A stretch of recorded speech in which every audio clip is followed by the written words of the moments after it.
Phoenixes, and welcome to the 16th episode of Super Battles Assault. If you are new to this series, be sure to check out some of the older content, but if you know how the game is played, then let's get ready for the fight. Tonight features a battle between two characters from two very popular video games.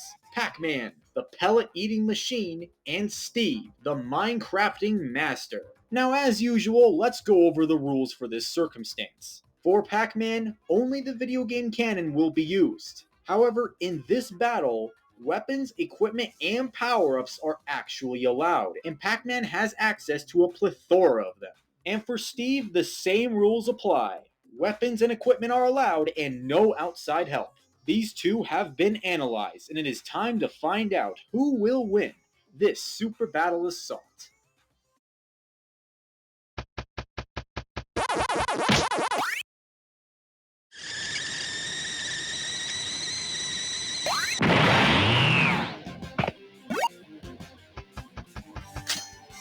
Ready? Go!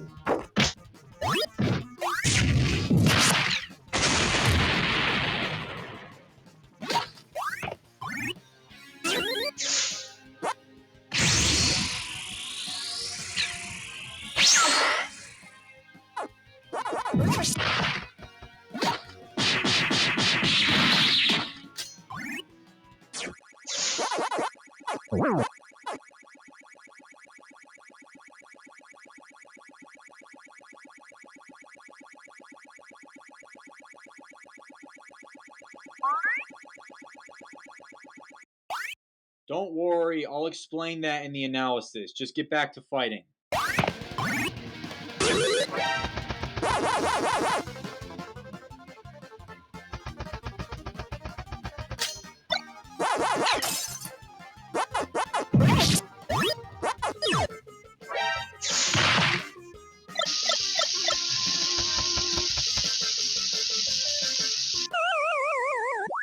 KO!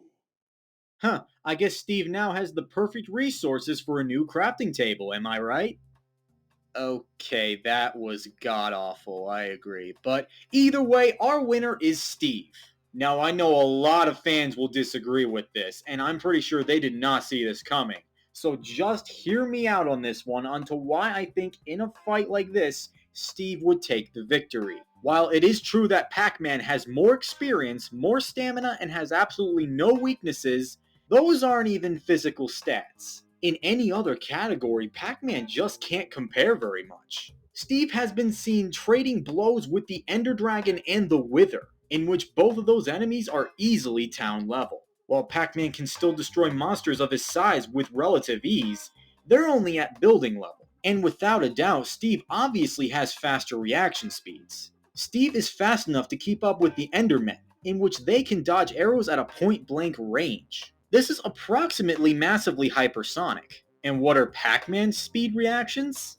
Well, hate to give it to you the hard way, but unfortunately, Pac-Man actually doesn't have any speed feats. Although, I will admit, he does have superhuman speed, considering he can rush at blurry speeds, but that's pretty much it. If Pac-Man was actually getting in actual combat with Steve, he would have lots of trouble keeping up with him. But hey, let's get out of the physical stats and move on to some power-ups, what do you say? But yes, I'm sure the biggest question on everybody's mind that has something to do with power-ups is, why didn't the power pellet work on Steve?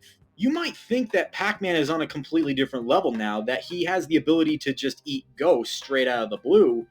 However, it's not as precise as you think it is. In fact, the only thing it really seemed to do for Pac-Man is just make the ghosts edible. It never said in any way, shape, or form that Pac-Man was indestructible/invincible. And since Steve isn't a ghost, pretty sure you know where I'm going with it at this point. The power pellet is completely useless against a physical being that's not a ghost.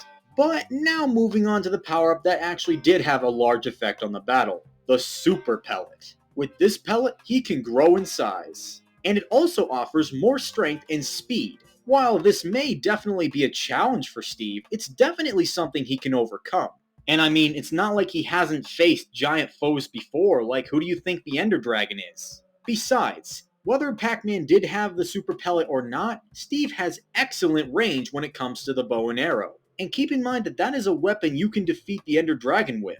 So clearly, Super Pac-Man will have trouble dodging those arrows and actually trying to withstand it anyway. Also, here's another little factor for Pac-Man's power-ups. They all have a specific time limit, while Steve's equipment doesn't. Steve can use his equipment for as long as he likes until it kinda runs out of fuel. But in a fight against Pac-Man, who has a lower attack potency than him, it's likely that Steve won't run out of fuel on any of his equipment. Oh, and don't forget about those potions. The splash potions can have many different kinds of effects, such as inflicting poison, slowing down the enemy, reducing the enemy's physical strength greatly, or even have them decay after a short period of time. It isn't any wonder for Pac-Man that he most certainly will have a problem with this, due to the fact that he's already slower and weaker. But with all this being said, yes, a good majority of Steve's weapons do take time to use, but I'm pretty sure a few of those splash potions would be enough to distract Pac-Man long enough for him to lay a good TNT explosion to finish him off eventually. Even with power-ups, I guess Pac-Man just wasn't super enough. The winner is Steve. Next time on Super Battles Assault. That's right, the first free-for-all on Super Battles Assault. We have Super Mario, Mega Man, Sonic the Hedgehog, and Pac-Man. Producing this episode will take some time to make, so you will need to be patient for at least a week. I will provide more details about this next upcoming episode in the official studio. Stay tuned.